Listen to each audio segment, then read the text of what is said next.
Un hommage sera rendu cet après-midi à 17h30 à Rambouillet devant tous les commissariats de France en mémoire de Stéphanie, 49 ans, fonctionnaire de police assassinée vendredi par un Tunisien radicalisé qui criait Allahu Akbar.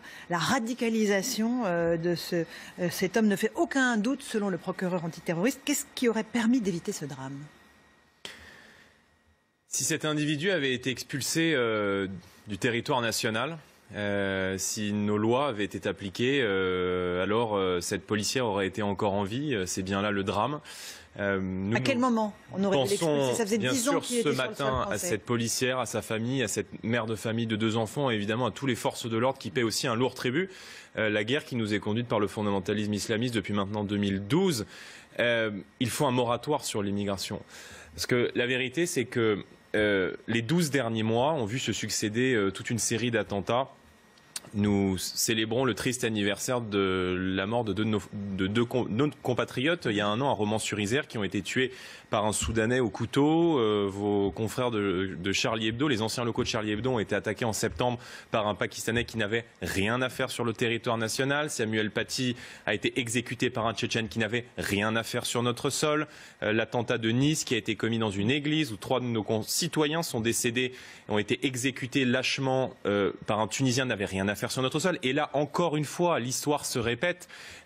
Nous avons affaire à quelqu'un qui n'avait rien à faire sur notre sol. Et si, encore une fois, nous avions remis de l'ordre bien plus tôt dans notre politique migratoire comme nous le réclamions, alors nous aurions probablement limité le nombre d'attentats sur notre sol. Alors, cet homme était présent depuis donc 10 ans, je le disais, sur le sol français, arrivé clandestinement depuis Sousse en 2009, bénéficié d'une autorisation exceptionnelle de séjour salarié fin 2019, puis une carte de séjour temporaire le 28 décembre 2020. À quel moment de son parcours il vivait chez son père? Il aurait fallu l'expliquer. Mais dès le début, enfin, comment peut-on régulariser, comment peut-on accorder la reconnaissance administrative, légale de l'État français, de la nation française, à quelqu'un qui viole la loi et qui rentre de manière clandestine, c'est-à-dire qui rentre par la fenêtre sur le territoire français. Ça s'appelle la circulaire Manuel Valls. Il faut abroger la circulaire Manuel Valls. Et on voit bien qu'on paie l'angélisme de la classe politique sur l'immigration depuis un certain nombre de temps. Ça fait des années que nous réclamons que soit mis en œuvre une politique dissuasive d'immigration, que nous récupérions la maîtrise de nos frontières nationales et qu'on arrête cette générosité à l'égard de la terre entière qui consiste à transformer la France en hall de gare, à accueillir tout le monde sans aucune condition de ressources, de revenus, de conformité avec la culture française et avec une adhésion aux valeurs de la République française. Donc il faut arrêter tout cela. La première des mesures à prendre pour assurer la sécurité des Français, c'est d'arrêter l'immigration.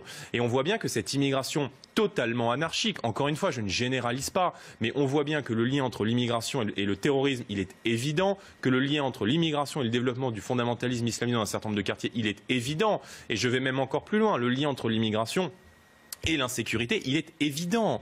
La vérité, c'est que si on arrêtait l'immigration dans notre pays, on aurait probablement beaucoup moins de violence dans la société française. Je vais vous donner un chiffre. C'est un chiffre qui nous a été donné par le ministère de l'Intérieur. Sur l'année 2019, il y a eu dans les transports en Île-de-France 90% des vols et 63% des agressions sexuelles sont le fait d'étrangers.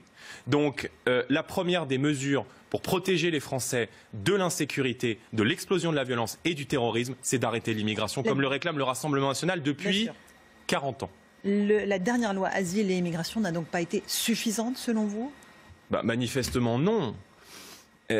Quoi qu'on en dise... Qu'est-ce qu'il aurait fallu changer? Alors dans la circulaire Valls, parce qu'il n'y a pas que le droit au travail, cet étranger-là a été régularisé au nom du droit au travail, il y a aussi les étrangers parents d'enfants scolarisés, il y a les conjoints d'étrangers en situation irrégulière, les étrangers arrivés en France mineure et devenus majeurs. Il y a énormément de clauses dans cette circulaire Valls. Et puis après, il y a tout étranger en situation irrégulière n'entrant pas dans les catégories indiquées ci-dessus. C'est-à-dire tous ceux qui sont sur le sol français depuis 10 ans ont le droit d'être régularisés. Eh bien, il faut couper le robinet.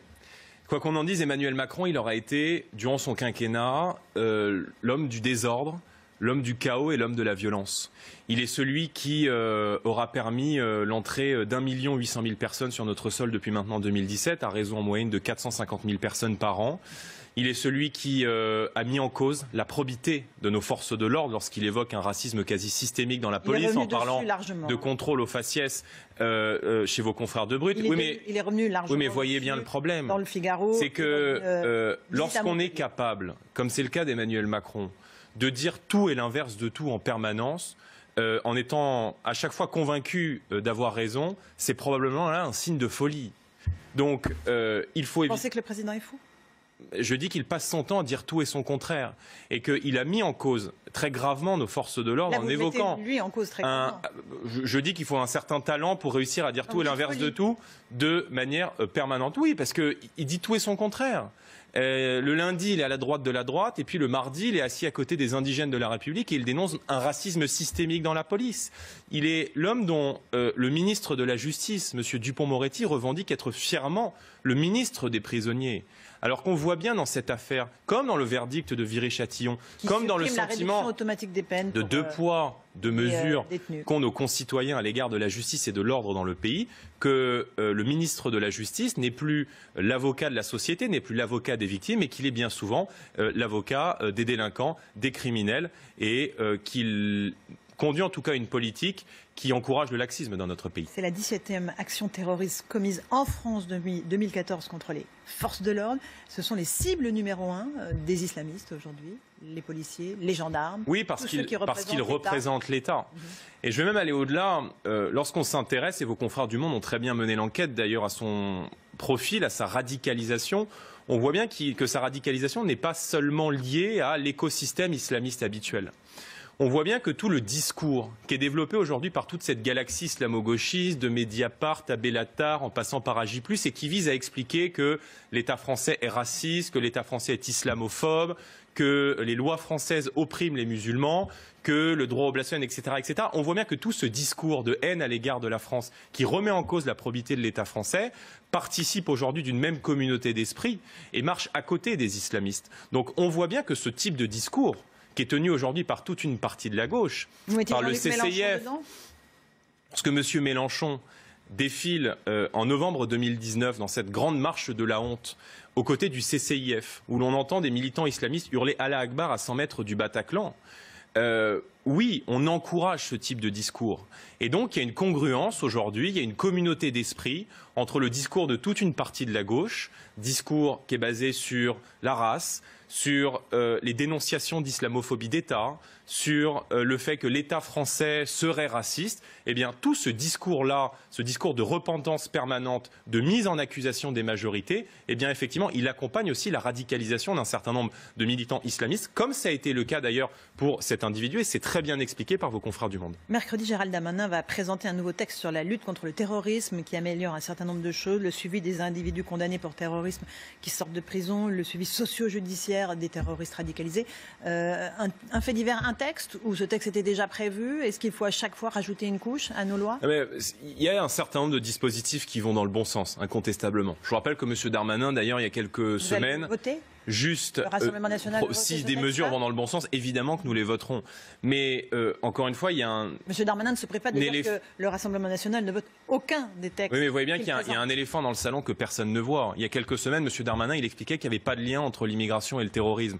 Donc moi, je veux bien qu'on mette autant de barbelés que nécessaire. Je veux bien qu'on mette des policiers devant des commissariats pour protéger des policiers, des militaires sentinelles devant des policiers qui protègent des commissariats, puis des barbelés devant des militaires sentinelles qui protègent des policiers, qui protègent des commissariats. Je veux dire, c'est sans fin.